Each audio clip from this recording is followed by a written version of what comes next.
ish ndihmo sekretari i Shteteve të Bashkuara të Amerikës, James Rubin, në ditën e dytë të dëshmisë së tij në Hag, foli edhe rreth figurës të veprimtarit të madh të kombit Adem Demaci.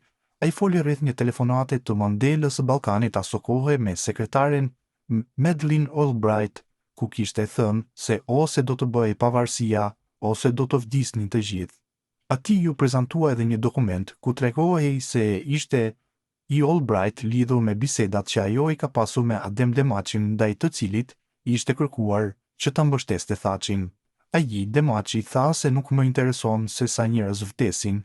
Ka qenë biseda më e egër që kam dëgjuar ndonjëherë, tha ai për bisedën e Demacit dhe Albright. Rubin deklaroi se ishte i pranishëm kur ndodhi kjo telefonat. Më kujtohet shumë mirë, por na u duk se ishte një person që kishte autoritet jo fizik apo vertikal, por ideologjik. Hashim Thaçi mendonte se kishte nevojë për një person si Adem Demaci që ta shtynte pak çështjen e pavarësisë. Ai nuk ka thënë që nuk duan pavarësi, por jo tani në këtë moment, dhe ai donte të tregonte se çështjen e pavarësisë mund ta diskutojmë pak më vonë. Demaci thoshte o pavarësi o le të vdesim, tha ai. Ish zyrtar i lartë amerikan.